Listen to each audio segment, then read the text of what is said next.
Bem-vindos a Santo Antônio do Pinhal, um refúgio encantador na Serra da Mantiqueira, a cerca de 170 quilômetros de São Paulo. Fundada em 1850, essa pequena cidade carrega um charme especial, marcado pela combinação de história, natureza exuberante e clima acolhedor. Situada a uma altitude média de 1.200 metros, Santo Antônio do Pinhal é um destino perfeito para quem busca tranquilidade e contato com a natureza. Eles achavam antigamente que Santo Antônio tinha o nome original de Santo Antônio do Rancho Queimado, nunca teve. Era bairro do Pinhal porque esse local era uma sesmaria que foi dada ao José Machado da Silva de Pindamonhangaba e tinha muitos pinheiros. Então o bairro do Pinhal teve uma doação depois de certo tempo, abrindo um caminho, ligando as duas capitanias de São Paulo e Minas Gerais. Teve uma doação de terras ao santo de devoção dos doadores, então ao Santo Antônio. Então no bairro do Pinhal houve uma doação de terras ao Santo Antônio, fizeram uma capela, a capela no bairro do Pinhal do Santo Antônio. Então essa capela do bairro do Pinhal do Santo Antônio, após a criação da freguesia, em 1861, pela lei número 2, virou freguesia de Santo Antônio do Pinhal. E aí diminuíram o nome, estava muito grande, né? Então o bairro do Pinhal virou Santo Antônio do Pinhal. Pinhal é o coletivo de araucárias, né? Araucária é o pinheiro. Muitas das pessoas mais antigas ainda chamam ele de pinheiro, né? Ou pinheiro do Paraná, ou pinheiro, mas é a araucária. A partir dos anos 2000, olha que interessante, então as pessoas acabaram descobrindo Santo Antônio, né? Ainda não entrei no mérito do Pico Agudo. O mérito do Pico Agudo vou comentar mais para frente, né? Que é um ponto turístico de Santo Antônio. Melhorias na cidade foram feitas para atrair mais o turista e que o turista permanecesse na cidade, não somente passasse, né? Passasse, vai para Minas, ou vai para São Paulo, para o Vale do Paraíba, ou vai para Campos do Jordão. Eu ouvi de muitas pessoas: ah, Santo Antônio é legalzinho, mas eu prefiro ficar em Campos, né? Porque não tinha o que se fazer. No restaurante acho que tinha um ou dois. E o interessante é que muitas das famílias que foram embora lá na década de 40, 50, começaram a voltar, os filhos, porque a propriedade ainda estava aqui, do pai, da mãe, do avô, da avó, estava aqui. Voltaram para Santo Antônio e começaram a trabalhar a cidade. Alguns venderam, o que gerou, ou gerou a construção de pousadas. Então a cidade já está se transformando num outro ponto, não mais o agrícola, não mais o granjista, né, que criava-se aqui muita galinha para produção de granja para produção de ovos e galinha. Não mais a pecuária, ainda existe, mas pequeno. Agora vamos montar uma pousada, porque a gente vai segurar aqui o turista. O turista vem, se hospeda aqui, mesmo não ficando aqui, vai para Campos do Jordão, mas ele está aqui, se hospedou aqui. Então isso foi mudando a identidade da cidade. In the pale blue sky, floating on cloud nine. Do you feel the winds are turning round? 'Cause what goes up must always come back down. Pico Agudo, ele foi um encontro com o João Batista da Mota com o governador do estado de São Paulo. E Santo Antônio estava pobre na arrecadação. O Noé Alves Ferreira foi o primeiro prefeito de Santo Antônio do Pinhal, em 1961, na verdade, 61, 64. E ele que fez os primeiros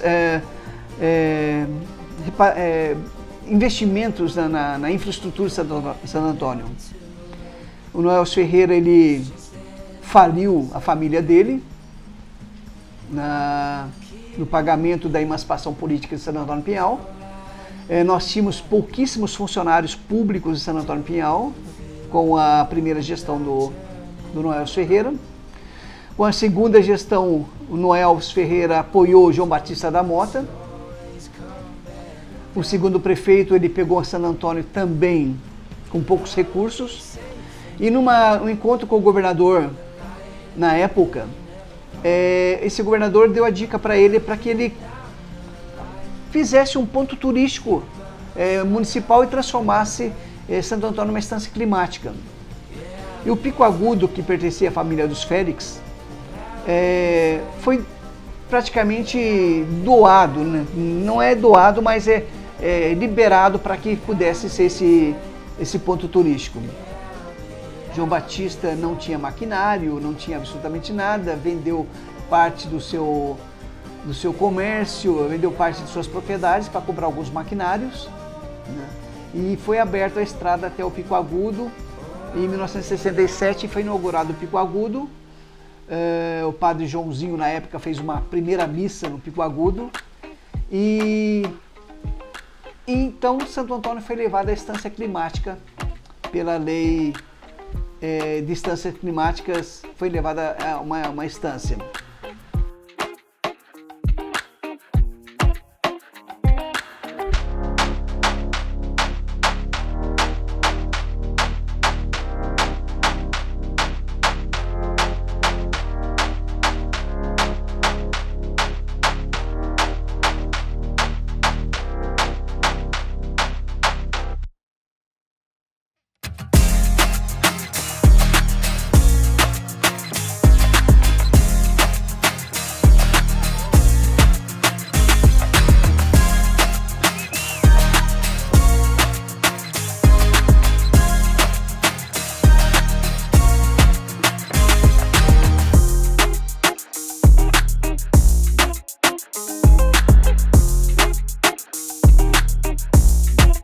Mas ninguém imaginava que o Pico Agudo, na década de 90, se transformaria no ponto mais visitado de Santo Antônio, devido ao voo livre, a prática do voo livre, né?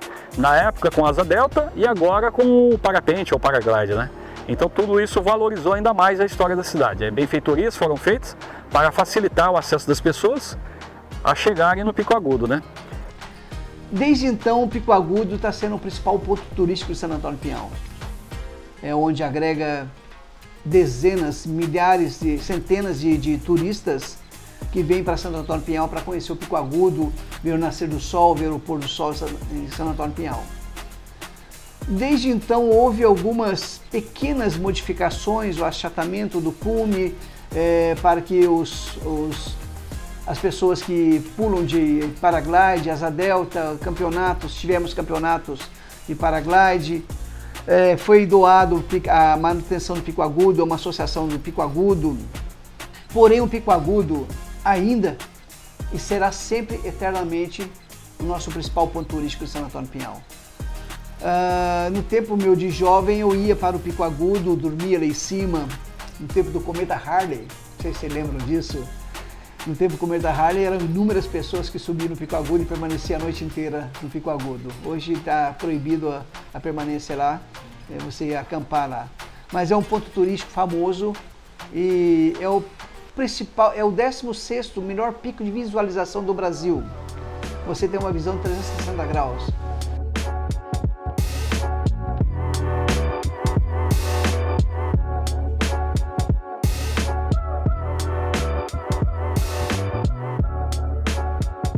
Outro ponto interessante de Santo Antônio, mas ele não é totalmente de Santo Antônio do Pinhal, é a estação Eugênio Lefebvre. A estação Eugênio Lefebvre é um ponto de parada ligando a estrada de ferro de Pindamonhangaba a Campos do Jordão.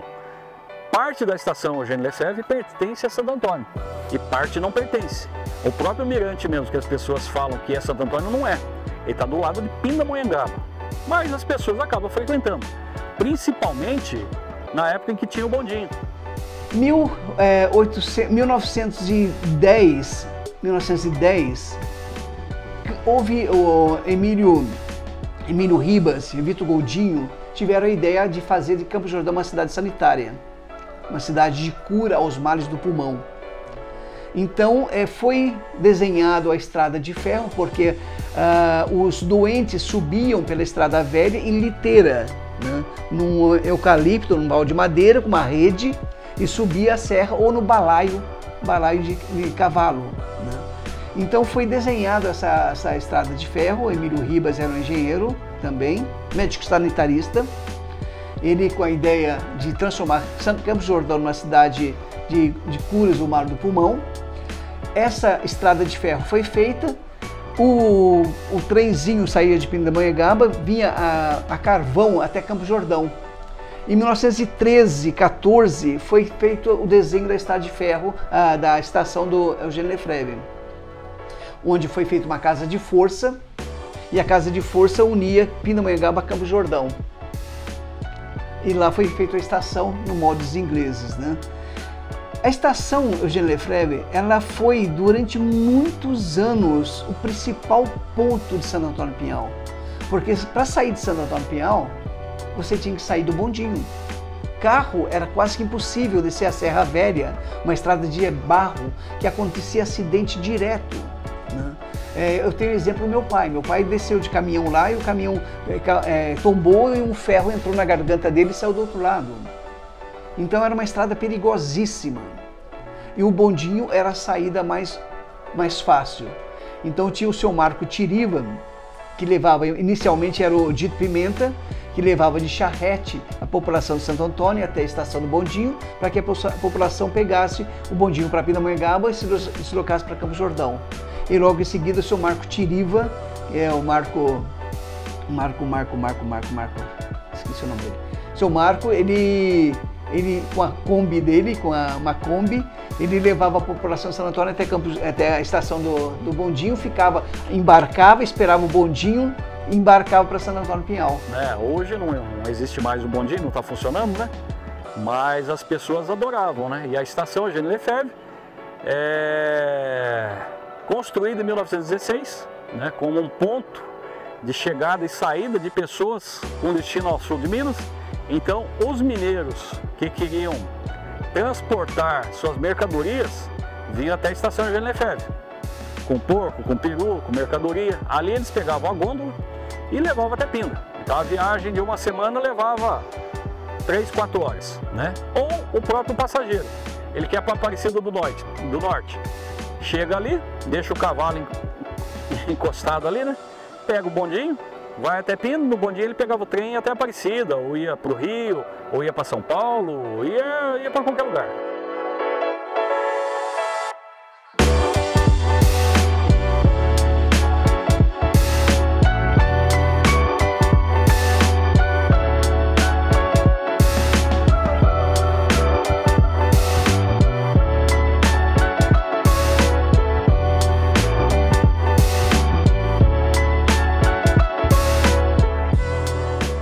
E Santo Antônio ele é muito rico de cachoeiras, mas boa parte das cachoeiras tem em propriedade particular.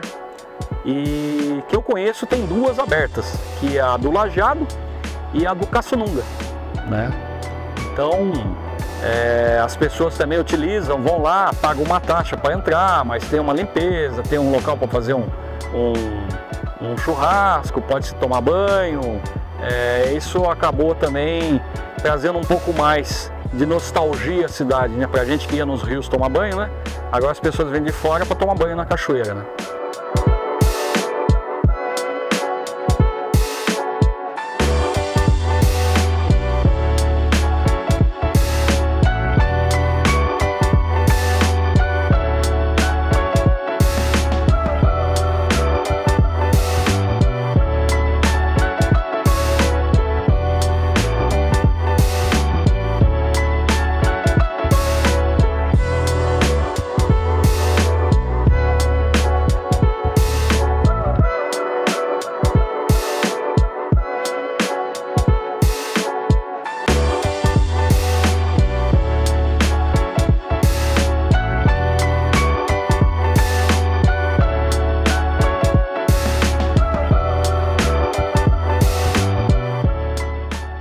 Com seu ar puro, hospitalidade e cenários encantadores, Santo Antônio do Pinhal é um convite ao descanso e à contemplação, um verdadeiro paraíso na Serra da Mantiqueira que conquista todos que por aqui passam.